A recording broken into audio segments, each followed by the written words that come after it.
Donc, bonjour à tous. De nouveau, nous nous retrouvons pour évoquer les spiritualités contemporaines, donc l'état des lieux des spiritualités, plus particulièrement aujourd'hui sur les pseudo-spiritualités. Aujourd'hui, je vais vous présenter le Falun Gong, le mouvement Falun Gong, d'une part, et d'autre part, la scientologie. Mes collègues et néanmoins amis du CDRS pourront réagir après chacune de ces présentations succinctes. On n'est pas dans les mouvements, je dirais, majeurs. Donc, ce sera des présentations plus rapides, plus un survol, comme on a déjà eu l'occasion de le faire sur d'autres spiritualités contemporaines. Alors, on commence par Falun Gong. Donc Falun Gong ou Falun Dafa, c'est l'école de la loi de la roue de Bouddha. Alors, Falun Dafa est une pratique spirituelle enracinée dans la tradition bouddhique. Elle comporte deux composantes principales pour l'élévation, qu'il appelle l'élévation. Tout d'abord, l'amélioration de soi par l'étude de ses enseignements et des exercices physiques doux, incluant une méditation. Donc il enseigne, le Falun Dafa, que l'être humain possède originellement la même nature que l'univers. Toutefois, les êtres humains sont tombés dans un monde d'illusions et de souffrances après avoir développé de l'égoïsme et accumulé du karma. L'élévation est censée être atteinte d'une part en harmonisant sa vie avec les trois principes qui constituent la nature fondamentale de l'univers, à savoir l'authenticité, la bonté et la tolérance. Et d'autre part, en abandonnant les pensées et comportements négatifs. Le Falun Gong vise à retourner à la source des enseignements du Qigong, en recherchant simultanément la cultivation de l'esprit et du corps. Qigong signifie méthode et efficience du souffle et regroupe des techniques traditionnelles de gymnastique, de respiration, de méditation, de visualisation, de transe, de guérison charismatique et de combat qui proviennent en particulier des contextes taoïstes, bouddhiques, néo-confucéens, savants ou populaires. Voilà, c'est un genre de syncrétisme de soins, en définitive, si on peut me permettre de résumer ainsi. Le fondateur du Falun Gong, ou Falun Dafa, est Li Hongzhi. Il considère que les êtres humains ont été créés par des extraterrestres, que le métissage est le fait d'extraterrestres méchants, et que le métis sont donc intellectuellement et corporellement incomplets. Donc, je vous lis un extrait du livre principal écrit par Li Hongzhi, le Zhuang Falun. En 1972, une société française importait cet uranium, donc du Gabon. Après analyse, elle a découvert que ce minerai d'uranium avait déjà été extrait et utilisé. Étant très étonnée, elle a envoyé des scientifiques faire des recherches et des scientifiques de nombreux autres pays y sont allés aussi pour faire l'étude. On a enfin confirmé que la mine d'uranium avait été un grand réacteur nucléaire dont la disposition était si rationnelle que même les contemporains sont incapables de la reproduire. Alors, quand a-t-il été construit ? il date de 2 milliards d'années.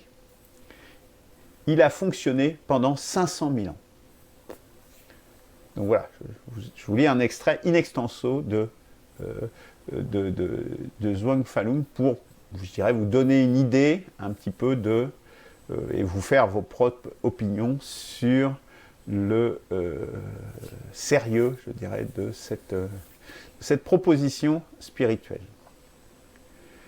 Alors, le Falun Dafa promeut notamment les médecines traditionnelles chinoises dont les fondateurs ont été dotés de pouvoirs paranormaux, selon le Falun Dafa. D'ailleurs, je vous renvoie à ce propos, à l'émission que j'avais faite sur le Tao, qui explique justement que dans le courant taoïste, il y a toute moi ce que j'appellerais une dérive justement sur le soin individuel, etc., sur la médecine traditionnelle, où il y a eu des gens qui avaient été, enfin à l'époque, qui ont été empoisonnés avec des trucs terribles, soins avec du mercure et des trucs assez terribles. Après, ils ont rectifié ça. Donc, il met l'accent également sur l'unité de guérison physique et spirituelle. C'est-à-dire qu'il faut à la fois soigner le corps et l'esprit pour atteindre la guérison. Voilà. Donc voilà un peu pour la doctrine.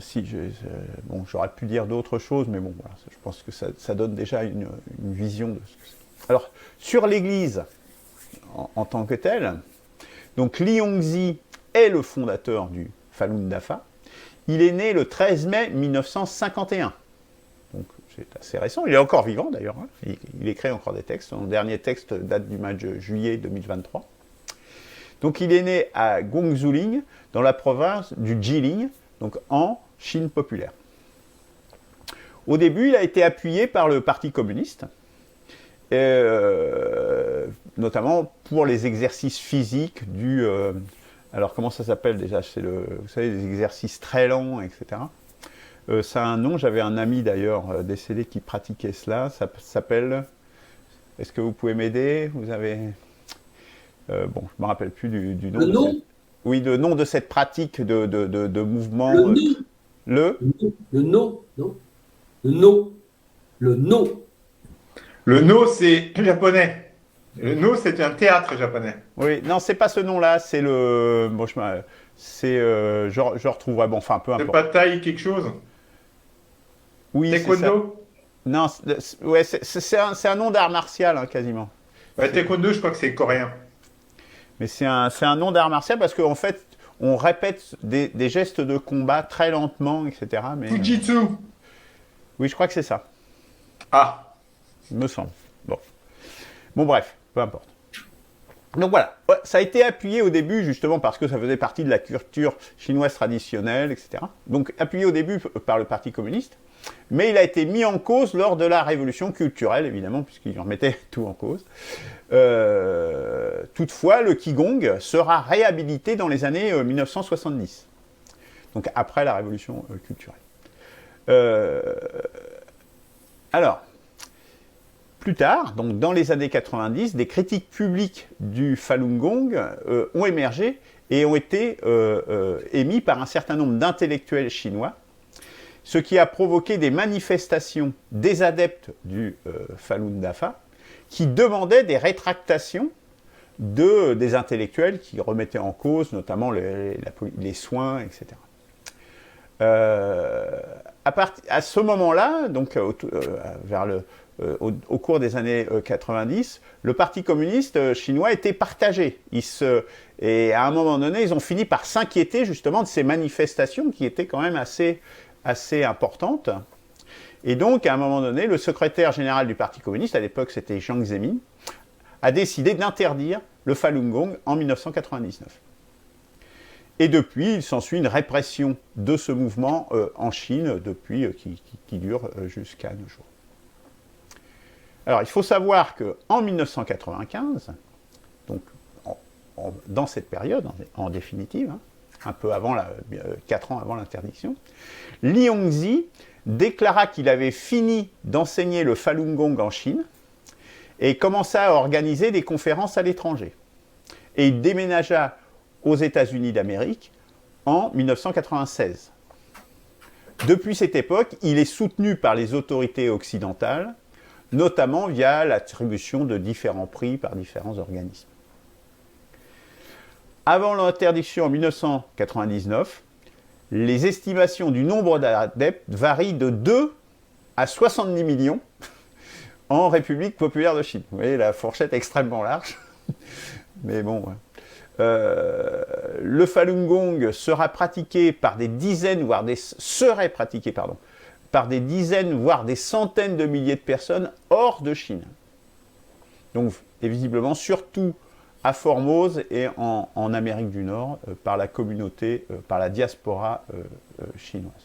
Mais bon, on reste sur des chiffres quand même modestes, puisque on ne sait pas, hein, il n'y a pas de statistiques et de dénombrement officiel. On parle de dizaines de mille ou centaines de mille, donc ce qui n'est pas énorme à l'échelle par rapport aux autres spiritualités contemporaines qu'on a pu étudier jusqu'ici. J'ai placé dans le chat les différentes sources qui m'ont permis d'établir cette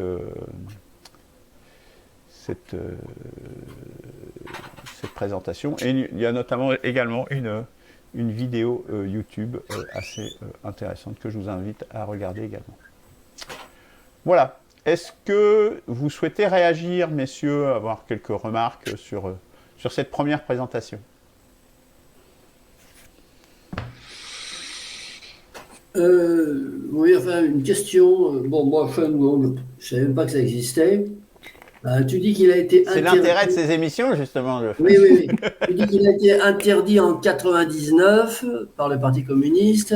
Est-ce qu'on peut en savoir plus sur cette interdiction? Quels étaient les motifs pour lesquels le Parti communiste, qui au départ, semble-t-il, a été facilitateur, puis bienveillant, s'est installé en tant que censeur par rapport à... Voilà. Bah après, j'ai essayé d'en donner des exemples, justement, parce qu'il y avait des intellectuels qui remettaient en cause dans la presse, de dire, mais attendez, ils prônent des médecines alternatives qui ne marchent pas, ils emmènent des gens vers voilà. Et donc, il y a eu des manifestations en Chine qui regroupaient des dizaines de milliers de personnes, quand même, qui disaient, ces intellectuels doivent se rétracter publiquement. Bon, c'est aussi dans la culture chinoise, je pense qu'il y a ou asiatique même, la rétractation publique, l'autoflagellation, je dirais, publique est assez est pratiquée. Peut-être nous, c'est moins dans notre culture occidentale. Moi, je pense, mais là, c'est vraiment une opinion personnelle, que le fait que Li Hongzhi soit parti aux États-Unis au milieu des années 90, je ne doute pas que des agences américaines aient certainement soient rentrées en contact avec lui un petit peu pour essayer de savonner la planche au gouvernement chinois. Et donc du coup que le Parti communiste, voyant cela, chinois, s'est dit « Oh là, on a un mouvement là qui risque d'être poussé de l'extérieur. » Bon. C'est une hypothèse, mais bon, il y a autre chose. La synchronisation, la temporalité des choses, en tout cas, permet ce raisonnement. Il y a autre chose, c'est simple. Un groupe qui est capable d'organiser une manifestation à hauteur de dizaines de milliers de gens, quel que soit le groupe, quelles que soient les idéologies, etc. Je ne vois pas dans un pays comme la Chine où tout est contrôlé de A jusqu'à Z, et même avant tout ce qui était caméra et compagnie maintenant systématique. Hein, sur une place, quelle que soit la grande place, tu as une millier de caméras qui te photographient de partout. Si un groupe organisé organise une manif, ça inquiète fondamentalement le Parti communiste chinois, qu'il soit pour ou contre, quoi. Je veux dire, il peut se dire pour, mais s'il a une organisation autonome, oulala, oui, pas déconner. Je pense que c'est effectivement le fait que ça soit organisé qui peut leur faire peur, parce que des manifestations avec plus de gens que ça, il y en a en Chine, hein, faut le savoir. Hein. C'est pas, enfin, la présentation qu'on a faite en Occident, notamment avec le Covid et tout ça, il y a eu des manifestations très importantes, mais qui étaient quelque part auto-organisées, spontanées. Donc là, c'est assez différent. Le fait que ça soit une organisation derrière, je pense qu'effectivement, c'est ce qui peut faire peur au Parti communiste chinois. Bon, moi, j'ai pas de question particulière parce que chez nous, on accepterait ce genre de truc ce genre d'organisation sans problème. Le fait, bon, que ce que tu nous as dit sur la philosophie générale du Falun Gong, bah, c'est tout à fait une sorte de renaissance, on pourrait dire, d'interprétation du bouddhisme et du taoïsme. Point barre, quoi. Oui, oui, absolument, absolument. Alors après, il y a sur la pratique de la médecine, par contre, et d'ailleurs on va le voir, enfin, peut-être pas avec la scientologie, mais dans une certaine mesure, oui, il y a aussi des délits de pratique illégale de la médecine dans nos pays, quand même. Modulo ça, je dirais. Je passe à la scientologie. Alors j'enchaîne. Donc, l'église de Scientologie, puisque c'est son nom officiel, donc c'est un mouvement dont les prémices sont en 1950, où Lafayette Ron Hubbard, Ron Hubbard, plus souvent connu sous cette forme-là, introduit les prémices donc de la scientologie sous le nom de dianétique. Cette discipline affirme l'existence de ce qu'il appelait le mental réactif et le mental analytique. Le premier est constitué d'incidents douloureux et inconscients, appelés engrammes, tandis que le second serait dénué d'influence négative. L'objectif de la dianétique consisterait à réconcilier ces deux entités mentales pour atteindre l'état clair, grâce notamment à des exercices d'audition. Ce mot d'audition reviendra plusieurs fois dans cette présentation. Par ces pratiques, L. Ron Hubbard affirmait pouvoir soigner une large gamme de pathologies, toutes considérées par la dianétique comme des maladies psychosomatiques. Alors, L. Ron Hubbard, à la base, c'est un auteur de science-fiction. Petite parenthèse. Elle vise, et je cite, donc cette dianétique, elle vise une civilisation sans folie, sans criminels et sans guerre, dans laquelle les gens capables puissent prospérer et les gens honnêtes puissent avoir des droits, et dans laquelle l'homme soit libre d'atteindre des sommets plus élevés. Fin de citation. De plus, la scientologie affirme donner à l'individu le moyen de résoudre par lui-même ses problèmes, de mettre de l'ordre dans sa propre vie, et également lui permettre d'aider efficacement les autres. Alors, un principe fondamental en scientologie est que l'homme est un être spirituel, et il appelle ça le tétan.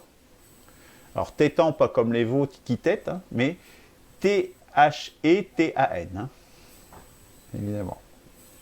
Pas les téteux. Excusez-moi de cette incise. L'initiation scientologique, et c'est là qu'on rentre dans le dur du sujet, l'initiation scientologique apparaît formellement comme un enchaînement d'étapes. Les premiers niveaux sont publics, les niveaux supérieurs sont secrets. Donc l'adepte doit accomplir 2 parcours en parallèle. Le premier parcours, dénommé entraînement, consiste en une étude intensive des écrits, donc des écrits de L. Ron Hubbard notamment. Cette formation payante s'accomplit sous le contrôle d'un superviseur de cours. Le deuxième parcours, l'audition, je parlais tout à l'heure, donc qui est vu comme une technologie spirituelle, se donne pour objectif de retrouver tous les événements traumatiques de la vie présente et des vies antérieures qui aliènent en grande partie l'énergie, une grande quantité d'énergie et réduisent les capacités d'action et de pensée du tétan. Sa libération passe par son effacement mémoriel, puis par le franchissement de différents stades. Vous voyez un peu le programme. Ah, on a perdu Eberhard, j'ai l'impression. Ah oui, on a perdu Eberhard.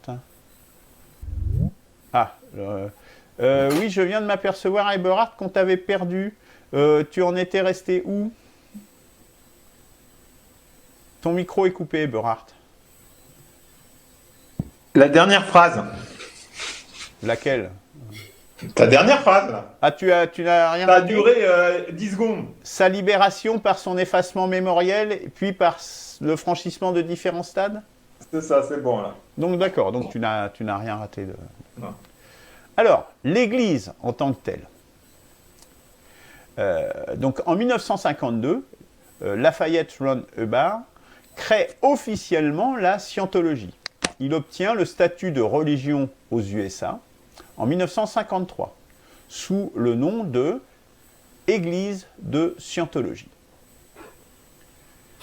Toutes les églises font partie d'un système hiérarchisé international. De l'Église de Scientologie internationale et par l'intermédiaire d'une série de bureaux de liaison continentale chargés d'une zone géographique, cette structure ecclésiastique soutient, coordonne et veille à ce que la philosophie et les technologies spirituelles de dianétique et de scientologie soient appliquées uniformément dans le monde. Le mouvement s'est implanté en France en 1959 sous la forme d'une association loi 1901 et elle perdure encore aujourd'hui. L'Église de Scientologie a été condamnée en France en 2013 pour escroquerie en bande organisée. Elle poursuit ses activités en France de manière de plus en plus active, surtout depuis les débuts des années 2020. Plusieurs personnalités en sont membres, dont John Travolta et Tom Cruise. Elle semble disposer de relais en haut lieu, comme l'attestent les réactions de Nicolas Sarkozy et de certains de ses proches, dont des ministres, lorsqu'il était président. Il y a également des rumeurs de liens avec la CIA.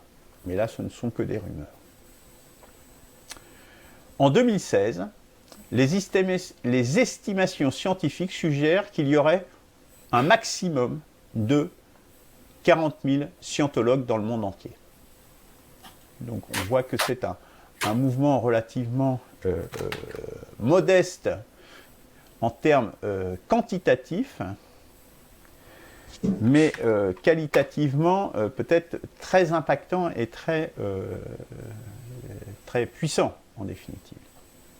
Alors je viens de mettre dans le chat les liens qui m'ont permis de construire ça, notamment le rapport de la Miviludes de 2021, donc j'ai extrait beaucoup de contenu de cette étude. Et je vous invite également, j'ai mis une vidéo très intéressante justement de quelqu'un qui était dans la scientologie et qui a quitté la scientologie, une émission de Thierry Ardisson et qui explique en définitive comment ce véritable lavage de cerveau avec des montants toujours plus élevés que doivent verser les adeptes se déroule et comment ça fonctionne de l'intérieur. Voilà. Donc, je vous laisse, messieurs, réagir à cette seconde présentation.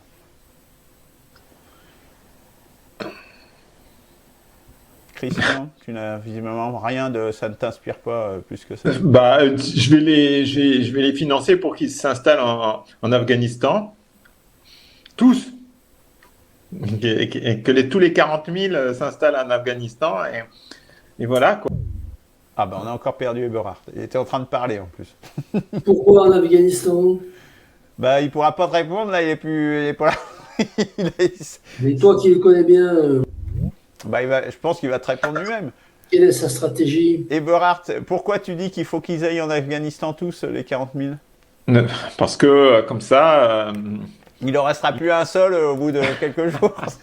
mais bon, comme, de toute façon, c'est dans la nature humaine de vouloir toujours faire essayer quelque chose. Et comme il y en a quelques-uns qui se disent, ah bah ça va me soigner la rate qui se dilate et des choses comme ça, quoi. Donc, enfin, de toute façon, on peut rien faire. De toute façon, ce que je viens de dire, c'était qu'une boutade.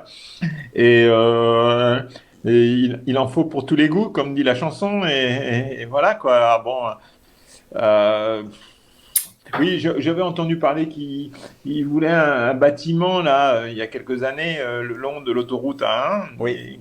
Et ils Et avaient eu c'est le toujours tour. en projet. Hein. Ils veulent le mettre avec leur croix, justement, à 8 branches, près du Stade de France, justement. Voilà, oui, ben voilà. Bon, ils vont peut-être avoir une équipe de foot, et voilà, quoi. Euh, je trouve, bah, c'est typiquement américain, quoi. Mais non, je vais être un peu plus sérieux. Je veux dire, Euh, c'est cet esprit, d'abord, scientologie, ça veut dire vraiment, c'est par la science qu'on va sauver l'humanité.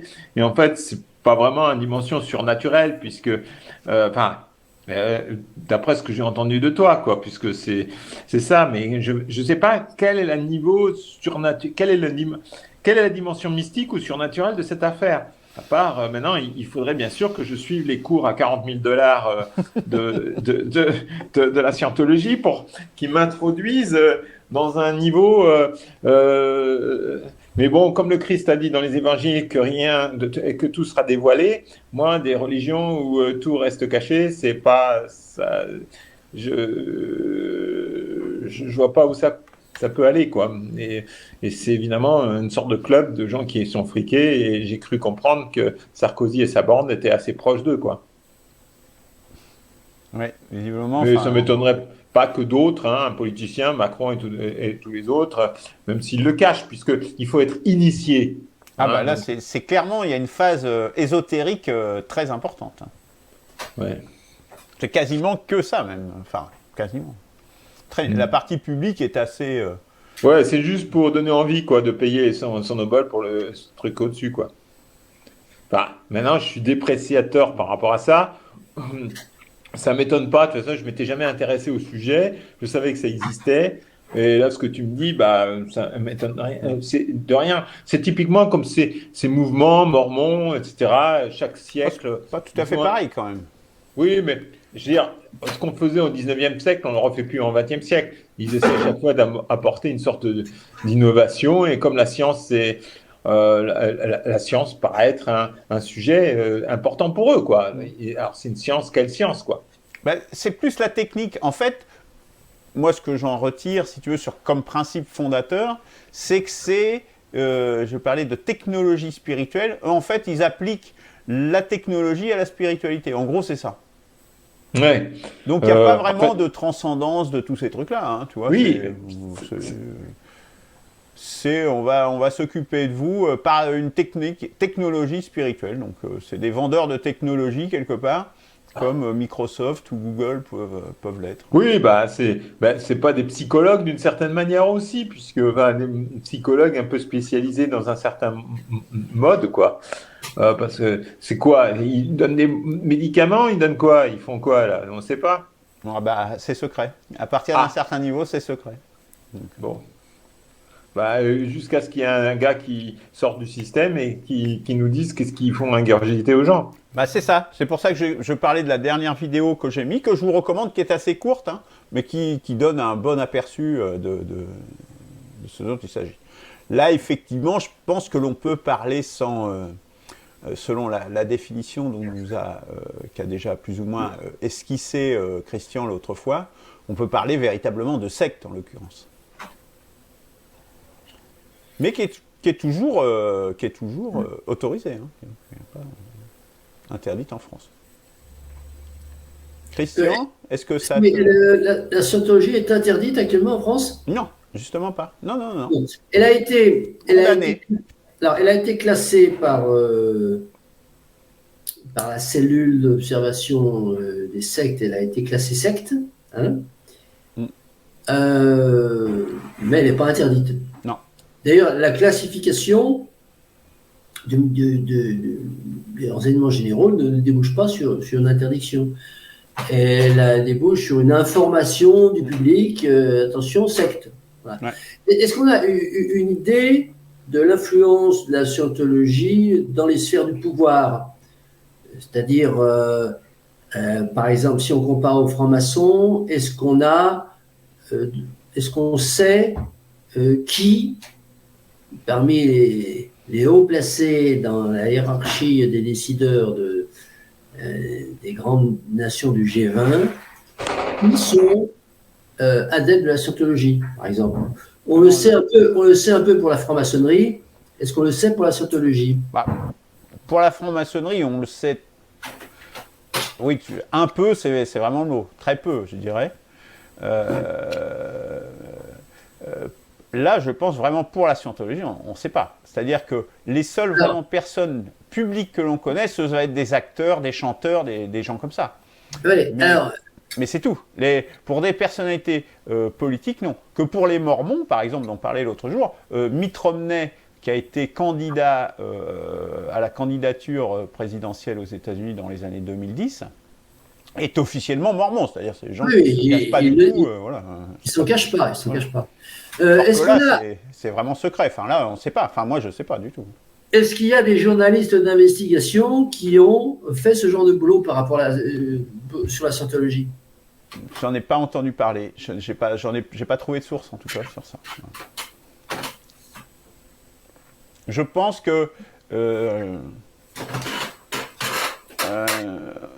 alors, dans les rumeurs,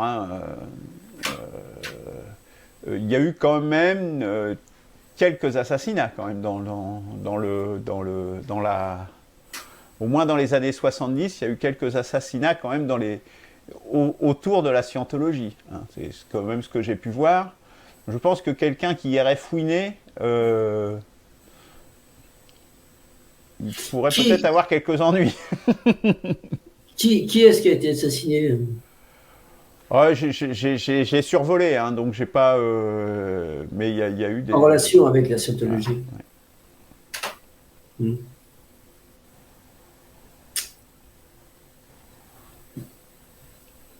D'accord. Voilà, je suis désolé, c'est qu'une étude relativement partielle et rapide. Hein. C'est un survol. Ça n'a pas de prétention à l'exhaustivité. Est-ce que l'Église catholique, par exemple, s'est positionnée par rapport à... Est-ce qu'on a des textes, est-ce qu'on a des déclarations de représentants de l'Église catholique sur la scientologie, sur l'Église de la scientologie? Moi qui fais partie de la boutique, je vais vous dire, en fait, l'Église ne m'a jamais parlé mal d'un concurrent. Je n'ai pas dit parler mal, j'ai dit en parler. Oui, mais elle va seulement parler avec d'autres religions avec lesquelles elle se trouve proche, du style, quand elles vont faire, par exemple, des ateliers communs, comme l'Église verte, où on sait, par exemple, que l'Église orthodoxe et certains courants protestants, dans un certain œcuménisme, vont accepter que malgré les différences religieuses, différences religieuses, donc, eh bien, que des groupes se retrouvent autour de, par exemple, je disais l'écologie, par exemple, tu vois. J'ai été une fois dans une petite chapelle au-dessus de Gaillac, on ne savait pas qui on était d'origine, hein, du point de vue religieux, parce qu'on ne se connaît pas tous. On a parlé d'écologie et c'est tout, quoi. Voilà. Donc, et ça, dans une lignée un peu chrétienne, hein, où tout le monde se reconnaît. Mais l'Église ne parle jamais négativement des autres. Pourquoi elle n'a pas vocation de faire la publicité des autres, quoi. Voilà. Même en négatif. Alors, si je dois quelque chose qui est pas forcément une émanation de l'Église catholique, mais là j'ai mis en lien vigisecte.org, qui est visiblement un organisme chrétien, voire catholique, qui étudie justement les différentes autres églises. Vigisecte. Et donc, oui, moi je l'ai mis en... Mais il y a déjà pour les Mormons, etc., ils ont aussi des articles. Je m'étais appuyé dessus dans mes précédentes... Et là, je viens de regarder. Voilà, pour eux, la scientologie, ils sont en dehors, de toute façon, du champ des des églises qui se réclament chrétiennes. Donc voilà, ils sont hors jeu, je dirais, quelque part. Et qu'est-ce qu'ils disent des témoins d'Arès, là, par exemple? Oui, bah, j'avais mis le lien, hein, je crois. Il faudra que tu regardes sur le site, il y a le lien pour les pèlerins d'Arès. Mais là, voilà, à la fin, ils finissent toujours par les principales erreurs, d'après la doxa, je dirais, traditionnelle, voilà, des pèlerins d'Arès. Mais là, bon, là, ils disent, ils sont... Là, on est à côté, complètement. Voilà. Rien d'autre, messieurs? Non, pas de mon côté. Très bien. Bon, bah, écoutez, voilà, nous en avons presque terminé, je crois, de notre tour d'horizon des spiritualités contemporaines. Il y aura encore quelques émissions à ce sujet, mais nous arrivons quand même un peu vers la fin de ce chantier tout à fait considérable. À très bientôt. Merci.